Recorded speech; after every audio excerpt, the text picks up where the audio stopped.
Hello friends, स्वागत है आप सभी का OMG मिस्टीरियस में। गाइस, हमारी पिछली वीडियो में हम लोगों ने मलेशियन एयरलाइंस की फ़्लाइट 370 किस तरह रहस्यमय और हैरतअंगेज रूप से गायब हुई थी ये जाना था। उसके गायब होने की हर एक संभावना हमने जांची थी। हमारे इस वीडियो में आज हम हर उस पहलू पर बारीकी से ध्यान देकर उसे समझने की कोशिश करेंगे जिससे फ़्लाइट 370 के बारे में और जानकारी निकल कर सामने आए। दोस्तों, अगर आपने मेरी पहली वीडियो नहीं देखी तो उसका लिंक डिस्क्रिप्शन में है। और इसी के साथ अगर आपको हमारी वीडियोस पसंद आई तो आप उन्हें लाइक कीजिए, कमेंट कीजिए और अपने दोस्तों और परिवार के साथ शेयर कीजिए, जिससे हमें और इनकरेजमेंट मिलेंगी और हम आपके लिए इस तरह से नई नई वीडियोज़ बनाकर लाते रहेंगे। तो अब शुरू करते हैं हमारी आज की वीडियो। फ़्लाइट डेटा के मुताबिक सन 2014 में 8 मार्च को रात 12:41 पर मलेशियन एयरलाइंस की फ़्लाइट 370 कुआलालंपुर से बीजिंग जाने के लिए रवाना हुई। इस फ्लाइट में 227 यात्री सवार थे, जिनके साथ 12 क्रू मेंबर्स भी थे। 1:07 पर इस फ्लाइट से जब आखिरी बार संपर्क हुआ तब ये फ्लाइट 35,000 फुट की ऊंचाई पर उड़ान भर रही थी और इसका संपर्क कुआलालंपुर ATC से टूट गया। लेकिन जब ये वियतनाम एयर टेरिटरी में प्रवेश कर गई तो इसका संपर्क वियतनाम एयर टेरिटरी के साथ भी नहीं हुआ। ये फ्लाइट रडार से, ट्रांसपॉन्डर की पहुंच से और ATC के संपर्क से पूरी तरह ओझल हो गई थी।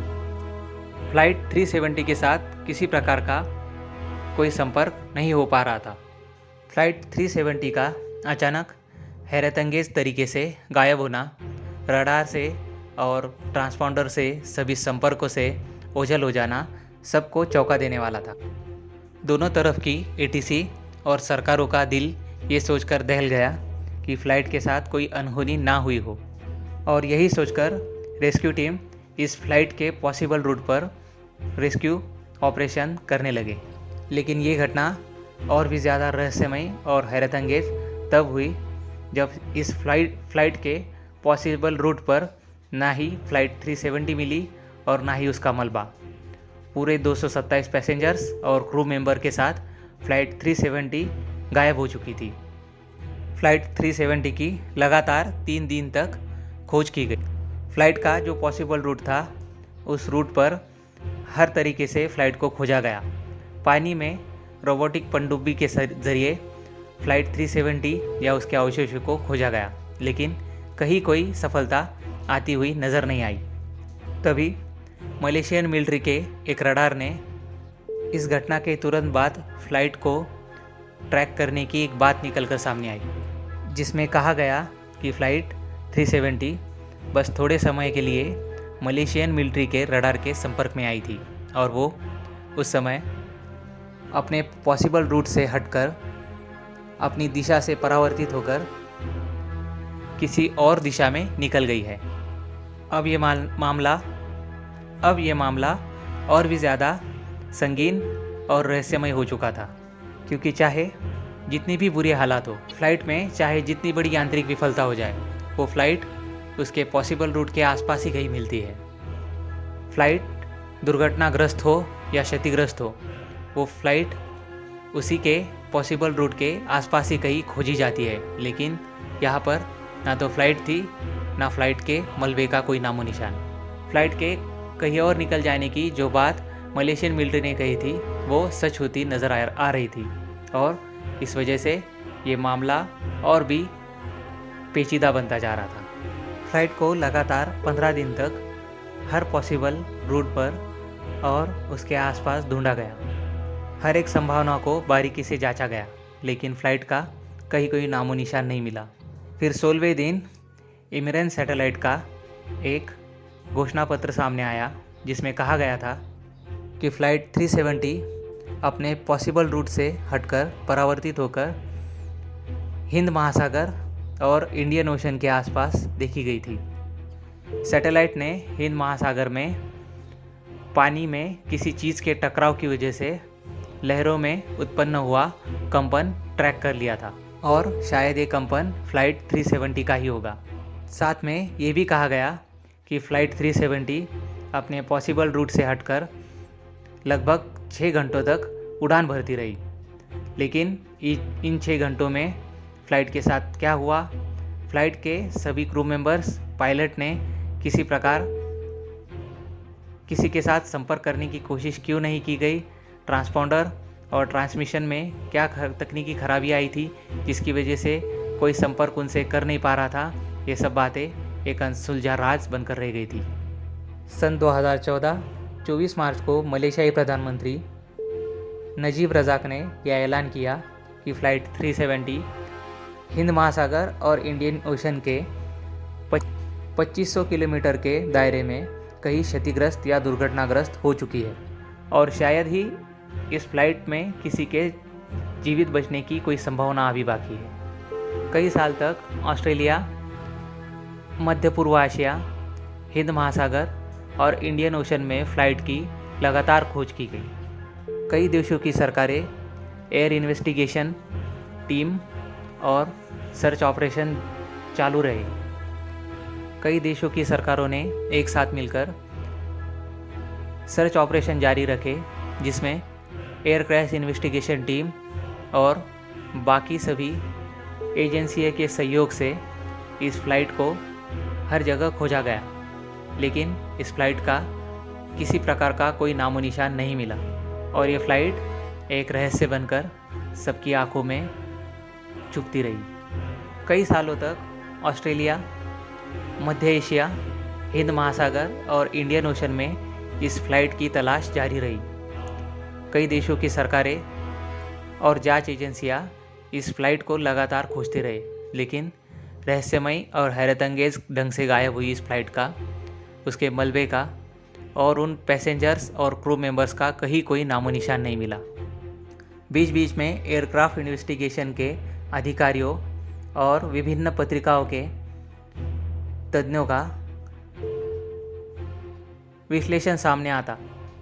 हर कोई अपने तरीके से अपनी थ्योरी दुनिया के सामने रखता, लेकिन फ्लाइट का गायब होना आज भी एक रहस्य बना हुआ है। एक थ्योरी के अनुसार उस फ्लाइट में एक कार्गो था जिसमें 500 लिथियम आयन बैटरीज थी, जो कि बीजिंग की तरफ कार्गो से भेजी जा रही थी।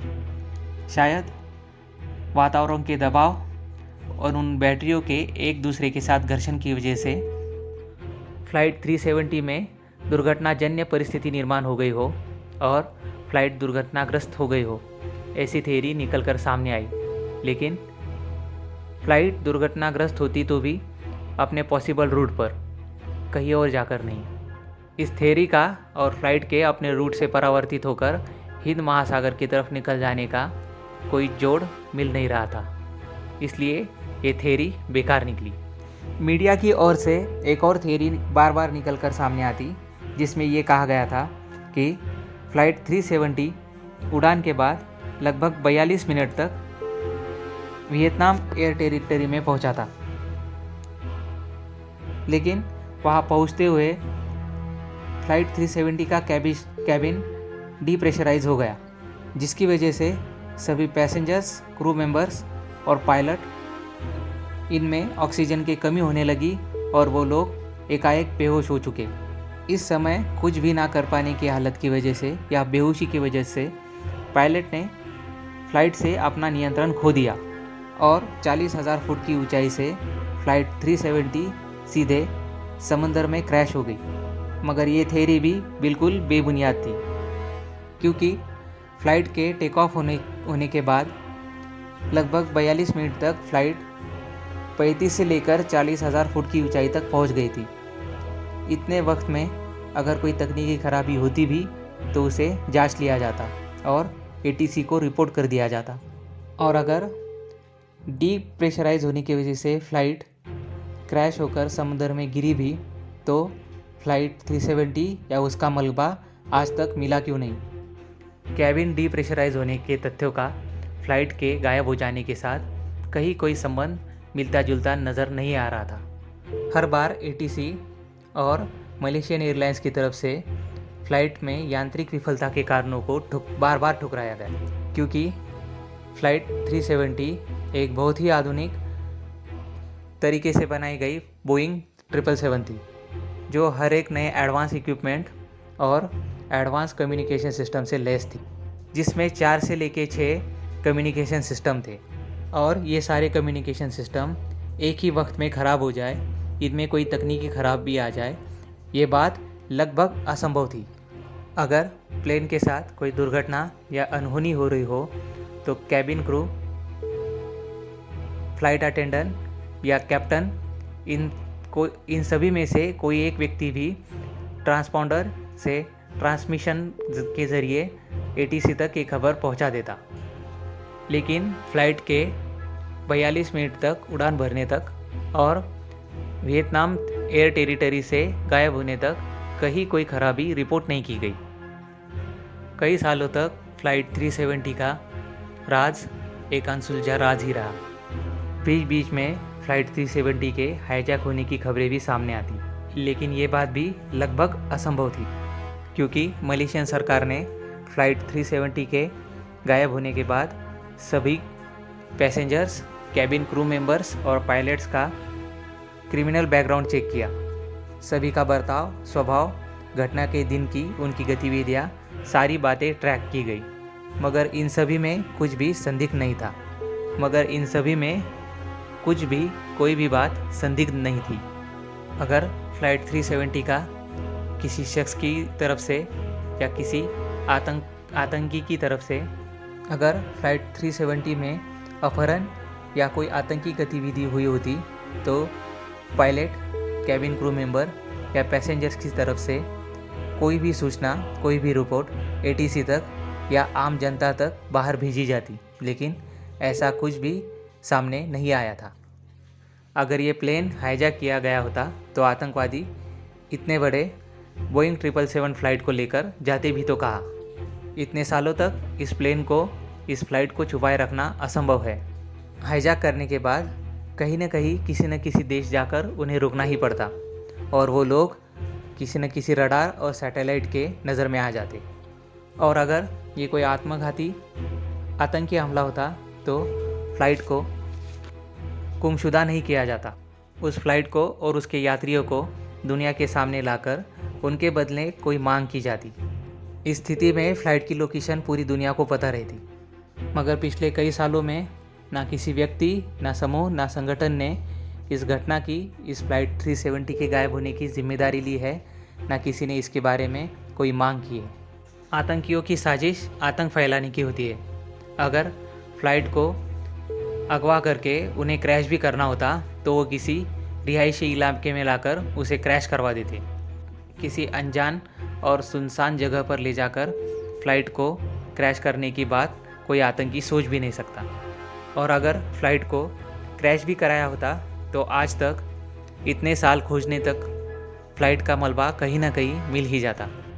अब बस एक थियरी रह गई थी जिस पर मलेशियन सरकार और एटीसी कई बार गौर कर चुकी थी, लेकिन उनकी तरफ से कोई भी आधिकारिक घोषणा इस थियरी के बारे में सामने नहीं आई। हर बार, हर जांच, हर घटना, हर वाकया, हर बात यही इस एक बात की तरफ इशारा करती कि किसी व्यक्ति द्वारा, जो कि फ़्लाइट के अंदर ही मौजूद था या कॉकपिट में मौजूद था, जानबूझकर फ़्लाइट के कम्युनिकेशन सिस्टम को फेल किया गया। जानबूझकर ट्रांसपॉन्डर और ट्रांसमिशन सिस्टम को बंद किया गया और फ़्लाइट को अपनी दिशा से परावर्तित करके हिंद महासागर और इंडियन ओशन में क्रैश करा दिया गया। और ये सभी बातें करने वाला जो भी व्यक्ति होगा, वो व्यक्ति फ़्लाइट डेटा, उड़ान, रडार, नेविगेशन के बारे में सब जानकारी रखता होगा। वो बहुत ही ट्रेंड पायलट रहा होगा जिसने बड़ी सफाई से फ़्लाइट 370 को अपने निर्धारित मार्ग से हटाकर हिंदी महासागर और इंडियन ओशन में जाने के लिए मजबूर कर दिया। उसका रुख हिंदी महासागर की तरफ मोड़ दिया। फ़्लाइट में लगे ट्रांसमिशन और ट्रांसपॉन्डिंग सिस्टम, उसी के साथ जगह जगह लगे रडार और सैटेलाइट से बच के वो फ़्लाइट को गुमशुदा और लापता कराकर ले गया। वो व्यक्ति उस फ़्लाइट का पायलट ही हो सकता था जिसने 227 पैसेंजर्स और 12 क्रू मेंबर्स को विरोध करने का कोई भी मौका नहीं दिया। फ्लाइट को अपने मार्ग से परावर्तित करने के बाद फ्लाइट लगभग 6 घंटे की दूरी तय करके हिंद महासागर तक आई थी। इतने समय में अगर क्रू मेंबर्स, को पायलट या पायलट, बाकी पैसेंजर कोई भी अगर विरोध करता तो उसको शांत करने के लिए उस पायलट ने कुछ तो किया होगा। फ्लाइट 370 के साथ उस वक्त क्या हुआ, उनमें सफ़र कर रहे 227 पैसेंजर्स और बाकी क्रू मेंबर के साथ क्या हुआ, ये बात उन सभी के साथ राज ही रह गई। किसी को बाहरी दुनिया में फ़्लाइट के साथ होने वाली गतिविधियों की कोई खबर नहीं मिली। उस पायलट ने कॉकपिट के अलावा प्लेन की पूरी कैबिन का ऑक्सीजन डिप्रेशराइज कर दिया होगा, जिसकी वजह से सभी लोग चक्कर आकर बेहोश हो गए होंगे।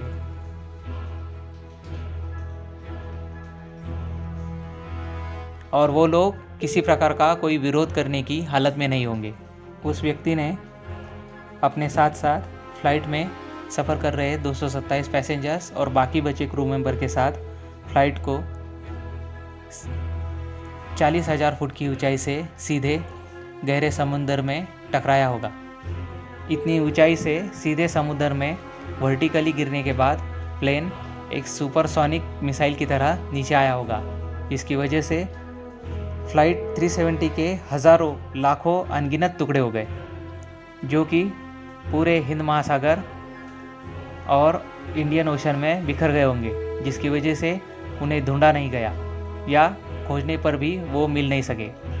इन सारी बातों पर मलेशियन एयरलाइंस, ATC और एयरक्राफ्ट इन्वेस्टिगेशन एजेंसियों ने कई बार गौर किया, लेकिन दोनों पायलट की क्रिमिनल बैकग्राउंड, उनकी हिस्ट्री जानने के बाद किसी भी निर्णय पे आकर भी उन लोगों ने कोई भी आधिकारिक रूप से घोषणा नहीं की।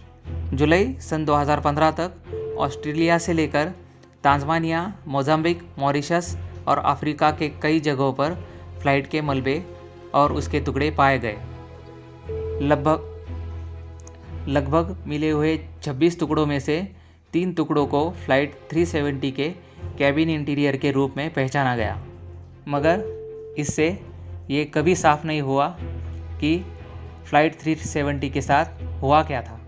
फ़्लाइट 370 टूटी तो है, मगर हवा में या समंदर के पानी से टकराकर ये बात रहस्य बनकर रह गई। सन 2017 में ऑस्ट्रेलिया, मलेशिया और चीन की सरकारों ने फ़्लाइट 370 की खोज बंद कर दी, मगर एक अमेरिकी कंपनी ओशन इन्फिनिटी को मलेशियन सरकार ने सन 2017 मई तक खोज करने की इजाज़त दी। जुलाई सन 2018 में मलेशियन सरकार ने एक आधिकारिक ऐलान किया, जिसमें फ़्लाइट 370 में किसी प्रकार की कोई यांत्रिक और तांत्रिक खराबी नहीं थी। फ़्लाइट के दुर्घटनाग्रस्त और क्षतिग्रस्त होने की घटना असंभाव्य थी, लेकिन फ़्लाइट के रहस्यमयी तरीके से गुमशुदा होने की घटना को अपहरण या किसी बाहरी व्यक्ति या किसी अंदर के ही व्यक्ति द्वारा फ़्लाइट के मार्ग में परावर्तन और जानबूझकर समुद्र में पानी के साथ क्रैश लैंडिंग माना गया। मगर आज तक फ़्लाइट 370 का अचानक गायब होना, कहीं भी किसी भी देश के रडार पर ना आना, कई सालों तक खोजने के बाद भी फ़्लाइट 370 या उसके मलबे का इतने बड़े विस्तृत जगह पर कहीं भी ना मिल पाना एक रहस्य बनकर रह गया है, जिसे आज तक कोई भी नहीं सुलझा पाया। इस फ्लाइट पर यात्रा कर रहे सभी 227 पैसेंजर्स और 12 क्रू मेंबर्स के साथ क्या हुआ, इतने सालों तक वो लोग कहाँ है, फ़्लाइट क्रैश हुई भी तो उसका मलबा उसके पॉसिबल रूट पर मिला क्यों नहीं, और फ्लाइट को अपने पॉसिबल रूट से हटाकर इंडियन ओशन की तरफ लेकर कौन गया। वहाँ से परावर्तित होकर लगभग 6 घंटे तक फ़्लाइट बिना रुके उड़ता रहा, लेकिन इन 6 घंटों में फ़्लाइट में उड़ान कर रहे सभी यात्री और क्रू मेंबर्स ने कोई विरोध किया क्यों नहीं। बाद में अगर इंडियन ओशन में सैटेलाइट द्वारा फ़्लाइट के क्रैश होने की और समुद्र में बड़ी लहर उत्पन्न होने की बात सामने आई, तो फिर फ़्लाइट का मलबा गया कहाँ।